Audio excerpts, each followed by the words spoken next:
নমস্কার। আমাদের ত্রিপুরা রাজ্যের সিপাহীজলা জেলার বিশালগড়ে এক বিরাট জনসমাবেশের আয়োজন দেখলাম এবং একে কেন্দ্র করে এই সমাবেশকে কেন্দ্র করে প্রচুর লোক সমাগম হয়েছে এবং সেই সঙ্গে এসেছে বিশাল পুলিশ বাহিনী টিএসআর। আপনারা ভিডিওতে দেখতেই পাচ্ছেন, আমি এখানে ভিডিও দিয়ে দিয়েছি। কাজেই এই সমাবেশ কারা করলো? তারা হচ্ছে সিপিআইএম, কংগ্রেস এবং ত্রিপুরা মথা। তারা কিসের জন্য সমাবেশ করলো? বর্তমানে একটা ওয়াকফ বিল বা ওয়াকফ আইন যেটা বলবৎ করতে চাইছে বিজেপি সরকার, সেই আইনের বিরোধিতা করে তারা জমায়েত হলো এবং এই আইন যেদিন থেকে সংসদ থেকে এই যে বিলটা পাশ করানো হলো, তার ব্যাপারে দেখা গেল যে সারা দেশব্যাপী আন্দোলন চলছে ওয়াকফের এই বিলের বিরোধিতা করে। সেই সঙ্গে ত্রিপুরা রাজ্য কম বেশ বেশি বেশি যদি দেখি আমরা, বেশি করে কোথায় কোথায় হয়েছে তা হচ্ছে আমাদের ঊনকোটি জেলায় হয়েছে, আমাদের ওইদিকে সিপাহীজলা জেলাতে হয়েছে, তারপর আমাদের সোনামুড়া ডিভিশন আছে ওখানে মহকুমাতে, সেখানে হয়েছে। বিভিন্ন রকমের এই ধরনের ঘটনা বিক্ষিপ্তভাবে ঘটেছে। তো আজকে একটা মারাত্মক ঘটনা ঘটাতে গেছিল।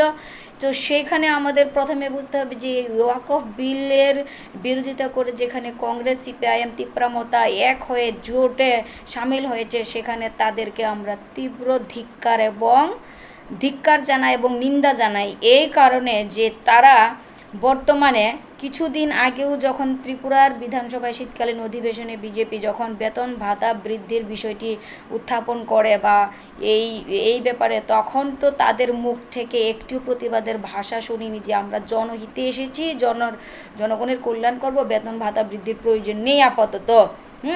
কই, ওরা তো মুখ খুলেনি। যাই হোক, যেখানে তাদের স্বার্থ জড়িত থাকে তারা সেখানে মুখ খোলে না, আর যেটা তাদের রাজনীতি করতে গেলে যেটার প্রয়োজন সেই জিনিসটাকে তারা বেশ টুপ করে তারা ক্যাচ করে সেটাকে নিয়ে তারা রাজনীতি করে। সো এই সকল বিধায়ক মন্ত্রী আমলাদের তো মুখ ঢেকে ঘরে বসে থাকা দরকার, লজ্জা থাকা দরকার। আজকে যদি বলতে চাই তাহলে এই কথাটা বলা একান্তই জরুরি হয়ে দাঁড়ায় যে বর্তমানে সারা ভারতবর্ষের দিকেও যদি তাকায় তাহলে আমাদের কোন সমস্যা মূলত আমরা ফেস করছি সবাই জনগণরা, এবং বর্তমান ত্রিপুরা রাজ্যেও আমরা জনগণরা কি সমস্যা ফেস করছি। সেই সমস্যাটাই হচ্ছে যে আমরা সকলে কিন্তু রাজনৈতিক কারণে বঞ্চিত হচ্ছি। কিসের থেকে? আমাদের সামাজিক পরিচয়, সামাজিক মর্যাদা থেকে, পাশাপাশি আমাদের মুখ্য আরেকটি বিষয় হচ্ছে যেটি হচ্ছে অর্থনৈতিক ব্যবস্থাপনা, অর্থাৎ ক্যাপিটালিস্ট বা বৈষয়িক যে পুঁজিবাদের যে পুঁজিবাদী অর্থনীতি ব্যবস্থার জন্য কিন্তু আমরা ভারতের মানুষ, আমরা ত্রিপুরা রাজ্যের মানুষ, আমরা রাজনৈতিকভাবে বঞ্চিত হচ্ছি। আজকে কোথায় ত্রিপুরা রাজ্যের ভিতরে কীরকম অর্থনৈতিক ব্যবস্থা চালু করলে পরে, কীরকম নীতি নির্ধারণ নিলে পরে ত্রিপুরাকে এগিয়ে নিয়ে যাওয়া যাবে, সেই ব্যাপারে বিধায়ক, মন্ত্রী, নেতারা যদি বসে আজকে কিছু সিদ্ধান্ত নিত অথবা সেই রকম দৃষ্টিকোণ থেকে যদি তাদের কোনো রকম পদক্ষেপ থাকতো, তাহলে হয়তো কিছুটা প্রশংসা পেত বর্তমান সমাজের মানুষের থেকে। কিন্তু তারা জানে কিন্তু ভালো করেই যে ক্যাপিটালিস্ট অর্থনৈতিক যে ব্যবস্থা, তার মাধ্যমে দেশের উন্নতি সম্ভব না, ত্রিপুরা রাজ্যের উন্নতি সম্ভব না। অথচ এই জিনিসটা নিয়ে মাথা না ঘামিয়ে কিছু ফালতু জিনিস নিয়ে এরা রাজনীতি করতে বেশ মত্ত থাকে এবং তা নিয়ে তারা দাঙ্গা করে, মারামারি করে, লাঠালাঠি করে, মাথা ফাটিয়ে দেয়, কেস করে, কোর্ট কাছারি করে, একের পর একটা জিনিস চলতেই থাকে। সমস্যাটাকে বাড়াই বই কি কমায় না, সমস্যা বাড়ায় কিন্তু কমায় না। এই ধরনের রাজনীতিতে তারা বিশ্বাসী, তারা অভ্যস্ত হয়ে গেছে এরকম নোংরা রাজনীতি করতে করতে, এবং তারা মরবেও এই ধরনের নোংরা রাজনীতি করতে করতে। কাজেই যে সকল জনগণ আজও আর্টিফিশিয়াল ইন্টেলিজেন্সের যুগে দাঁড়িয়ে বিজ্ঞানের আধুনিক বিজ্ঞানের যুগে দাঁড়িয়ে যে সকল জনগণরা নিজেরা স্মার্ট মোবাইল আপনারা সবাই কিন্তু হ্যাঁ ব্যবহার করছেন, অথচ আপনাদের বিচারশীলতা সচেতনতা আজও বৃদ্ধি পায়নি বা বাড়েনি বা ইমপ্রুভ হয়নি। আজকে সেই জায়গায় দাঁড়িয়ে কথা বলতে হয় যে এই সকল অনৈতিক নেতারা পর্যন্ত পরিচালিত হচ্ছে বৈশ্যদের দ্বারা তথা পুঁজিবাদের মানসিকতার লোকেদের দ্বারা। এই সকল নেতারা পরিচালিত হচ্ছে, এদের বিবেক বলতে কিচ্ছু নেই। এদেরকে থিঙ্ক ট্যাঙ্কার আছে, কিছু উপদেষ্টা আছে এদের রাজনৈতিক দলের, সেই থিঙ্ক ট্যাঙ্কাররা এদেরকে যেভাবে করতে বলে তারা সেইভাবে করে। আর এই থিঙ্ক ট্যাঙ্কাররা তাদের বিদ্যা বুদ্ধি কাদের কাছে বিক্রি করেছে? বৈশ্যদের কাছে।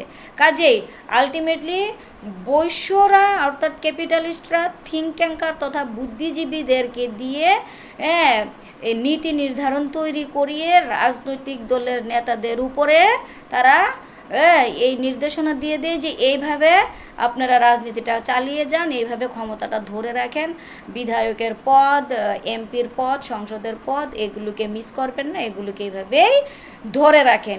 এই চিরাচরিত পথায় এই জঘন্য রাজনীতির প্রতি সত্যি বলতে গেলে রুচি উঠে গেছে, ঘেন্না আসছে যে এই সমস্ত বস্তা পচা রাজনীতি আমরা আর কত দেখব। আজকে আরও এই জায়গাতে বলতে হয় যে যেখানে এরা সমাজনীতি অর্থনীতি বা অর্থনৈতিক ব্যবস্থাপনায় যেখানে পরিবর্তন আনতে হবে সেখানে সেই দৃষ্টিকোণ থেকে তারা বিচার না করে চিন্তা না করে ধেই করে নাচছে। আর জনগণ আপনারাও যারা ক্ষুদ্র মানসিকতার সেই পৌরাণিক চিন্তাধারা নিয়ে বসে আছেন, যাদের বিচারশীলতা কাজ করে না, আপনাদের এখান থেকে উঠে আসতে হবে। আপনারা আর কেন ক্ষুদ্র মানসিকতার মানুষ হয়ে থাকবেন? ক্ষুদ্র মানসিকতার মানুষরা কি করে? তারা অধিক থেকে অধিক গাধার মতন পরিশ্রম করে, তারপর খাবার খায়, পেটের খিদা মিটলো, তারপরে ঘুমালো, আবার নতুন করে সে আরেকটা দিন তৈরি করলো, গাধার মতন খাটবে, পরিশ্রম করবে, খাবে। এবং তারা নিয়ন্ত্রিত হবে কাদের দ্বারা? সেই ক্ষত্রিয় বৈশ্য এবং বিপ্রদের দ্বারা। বিপ্র মানে জ্ঞানী পণ্ডিত বুদ্ধিজীবীরা, তাদের দ্বারা তারা পরিচালিত হয়। কেন আপনারা বারবার এত পরিচালিত হবেন ওদের দ্বারা? আপনাদের বিচারশীলতা নেই? নিশ্চয়ই আছে। আপনাদের মনুষ্যত্বকে জাগ্রত করুন, মনুষ্যত্বকে জাগ্রত করুন, বিবেককে জাগ্রত করুন। আপনারা যত্নবান হন নিজেদের প্রতি, নিজেদের চিন্তার প্রতি। তাহলে আমরা যে সমস্যাটা আমরা ফেস করছি, রাজনৈতিকভাবে আমরা বঞ্চিত হচ্ছি, রাজনৈতিক নেতারা আমাদেরকে এই যে অর্থনৈতিকভাবে পঙ্গু বানিয়ে রেখেছে, সামাজিকভাবে পঙ্গু বানিয়ে রেখেছে। আজকে কোথায় ত্রিপুরা রাজ্যে এডিসি বিল বা এডিসি আইন বাতিল করার জন্য একজন বিধায়ক তথা বিজেপির বলুন, কংগ্রেসের বলুন, সিপিআইএমের বলুন, তীব্রামথা বলুন, আইপিএফটি বলুন, তারার মুখে তো কোনো রকম যুক্তি দেখলাম না, বা তাদের মধ্যে কোনো রকম একটা পরামর্শ বা কোনো একটা বিষয়কে কোনো পদক্ষেপ নেবে এই এডিসি আইনের বিরোধিতা করে বা এডিসি আইনকে বাতিল করতে হবে। কারণ এডিসিও তো সম্পত্তি ভাগের একটা বিষয়। আর এই যে ওয়াকফ বিলটা আসলে কি? সেটা একটা আরবি শব্দ। ওয়াকফ যেখানে নিষেধাজ্ঞা জারি করা আছে কিছু বিষয়, যেমন ওয়াকফ আইনটা এনেছে যেখানে মুসলমান সম্প্রদায়ের মানুষ যারা দান করেন নিজেদের সম্পত্তি, কাদের উদ্দেশ্যে? যাতে করে জনহিতকর কল্যাণের জন্য, দাতব্য ব্যবস্থাপনার জন্য, অথবা অনাথ আশ্রমের জন্য, মসজিদ নির্মাণের জন্য, জনহিতকর কল্যাণের জন্যই মূলত তাদের এই জমিদানের বিষয়। সেটা মুসলমানি আইন অনুসারে বা মুসলমানের যে সংবিধান সেই অনুসারে তারা সেটাকে আগামী দিনে কীভাবে সেই সমস্ত সম্পদকে পরিচালনা করবে এই বিষয়েই কিন্তু ওয়াকফ আইন তৈরি করা হয়েছে, আবারও নতুন করে বিল পাস করা হয়েছে। সো এই ওয়াকফ আইন মানে সম্পদের বিষয়। আর সম্পদ আমাদের কেন প্রয়োজন পড়ে? সম্পদ মানে এই যে মাটির বা জমির প্রয়োজন আমাদের কেন পড়ে? আমরা মানুষ, আমাদের বর্তমান যুগে আমাদের পেটে খিদে আছে, অন্ন জোগাতে হবে, খাবার জোগাতে হবে, সেই জন্য জমির প্রয়োজন পড়ে। জমিতে চাষবাস করতে হয়, উৎপাদন করতে হয়, তারপরে সেটা আমরা খাবার হিসেবে গ্রহণ করে আমরা খেয়ে পরে বেঁচে থাকি। সো আমাদের এই ন্যূনতম প্রয়োজনের জন্য সম্পদের প্রয়োজন পড়ে। আজকে ত্রিপুরা রাজ্যে এডিসি করিয়েছে উপজাতিদের উন্নয়নের জন্য। এখানে 70% বাঙালি বাঙালিকে ভূমির অধিকার থেকে বঞ্চিত করেছে, আর 30% উপজাতিদেরকে এই ধরনের মানে একটা বিরাট অংশের 70% জমি তাদেরকে দিয়ে দিয়েছে। সো কাজে এখানে এই যে বৈষম্য, সেই বৈষম্যের রাজনীতি কংগ্রেস ছিল তখন কেন্দ্রে এবং সিপিআইএম ছিল রাজ্যে, তারার যুগ সাজুসেই কিন্তু এডিসি বিল পাস হয় ত্রিপুরা রাজ্যে। আর বর্তমানে এটারই গেন নিচ্ছে তীব্রামতা, তারা গ্রেটার ত্রিপুরাল্যান্ড, আইপিএফটি চাইছিল ত্রিপুরাল্যান্ড, তীব্রামতা চাইছে গ্রেটার ত্রিপুরাল্যান্ড। এই করে কিন্তু তারা রাজনীতিটা করে সময় নষ্ট করছে, অপচয় করছে, এনার্জির অপচয় করছে, মানুষের দেওয়া সময় অমূল্য সম্পদের, কারণ তারা মানুষকে প্রকৃতপক্ষে প্রকৃত ইউটিলাইজেশনে কাজে লাগাচ্ছে না। কোথায় সকলের কর্মসংস্থানের ব্যবস্থা করবে, সকলের কিভাবে উন্নতি হবে, শিক্ষা দীক্ষায় কিভাবে তারা এগিয়ে যাবে, সেই জায়গাতে তারা চিন্তা করবে, কিন্তু সেই জায়গাতে তারা চিন্তা করছে না। তারা চিন্তা করছে সম্পত্তিটাকে লুটে পুটে নাও, ভাগ করো, ভোগ করো, এই ধরনের নীতিতে তারা বিশ্বাসী। এইভাবে যদি চলে, আমার মনে হয় না যে এই ধরনের রাজনীতিকে আগামী বর্তমানের যুব সমাজ, ছাত্র যুব সমাজ এবং সচেতন জনগণ এবং আগামী দিনে ভবিষ্যতের জনগণ, ছেলেমেয়েরা এদেরকে আর ক্ষমার চোখে দেখবে না, এদেরকে আর ক্ষমার চোখে দেখবে না। কারণ এরা যখন নিজেরা নিজেদেরকে সংশোধন করতে পারছে না, সেই জায়গায় দাঁড়িয়ে এদের পতন তো অনিবার্য হবে, কারণ এদের মানসিকতার মধ্যে কোনো রকম পরিবর্তন আসছে না। তথাপিও আমরা বাঙালি দল আমরা যারা বিশ্বাস করি শ্রী প্রভাত রঞ্জন সরকার কর্তৃক বা উনি প্রদত্ত সামাজিক অর্থনৈতিক দর্শন প্রাউড তথা প্রগতিশীল উপযোগ তত্ত্ব, সেই তত্ত্বের মধ্যে যে নীতিগুলো, যে ব্যবস্থাপনাগুলো তিনি অনেকটাই সমাজের এই যে সমস্যা, সেই সমস্যার গভীরে নিরিখে পরীক্ষা করে পর্যবেক্ষণ করে তারপরে কিন্তু তিনি নীতি নির্ধারণ দিয়েছেন। অর্থাৎ আগে সিদ্ধান্ত নেননি, আগে নীতি তৈরি করেননি, আগে উনি প্র্যাকটিক্যালি সেই সকল সমস্যাগুলোকে, ত্রুটিগুলোকে, কেন সমাজের কল্যাণ হচ্ছে না সর্বদিক থেকে, উনি সেটাকে বিশ্লেষণ, সংশ্লেষণ, মূল্যায়ন করে পর্যবেক্ষণ করে কিন্তু নীতিগুলো দিয়েছেন, সিদ্ধান্তগুলি দিয়েছেন, এবং সেটাকে যখন আমরা প্রয়োগ করব বাস্তবে, সেটা অবশ্যই সফল হবে। কাজেই এখানেই আমরা বাঙালি বলতে চাই যে বর্তমানে প্রয়োজন সামাজিক অর্থনৈতিক দর্শন প্রাউডের নীতির প্রয়োগের যে সময়। সো এইখানে আমরা বলতে চাই যে সকল রাজনৈতিক নেতারা আপনারা রাজনৈতিক ময়দানে নাম লিখিয়েছেন সমাজসেবা করার জন্য, জনহিতে কাজ করার জন্য নিজেদেরকে উৎসর্গ করতে চাইছেন, সেই মানসিকতা নিয়ে গিয়ে এসেছেন, সে বিজেপির হোক, কংগ্রেস হোক, সিপিআইএম হোক, তীব্রামতা হোক বা আইপিএফটি হোক, যে সকল রাজনৈতিক দলের লোকরাই আছেন, তৃণমূলেরই হোক না কেন, আপনারা ইতিমধ্যেই ওই সমস্ত রাজনৈতিক দলের নিজস্ব কোনো দর্শন আদর্শ নেই, আপনারা একটা মহৎ দর্শন আছে আমরা বাঙালি দলের আদর্শ দর্শন।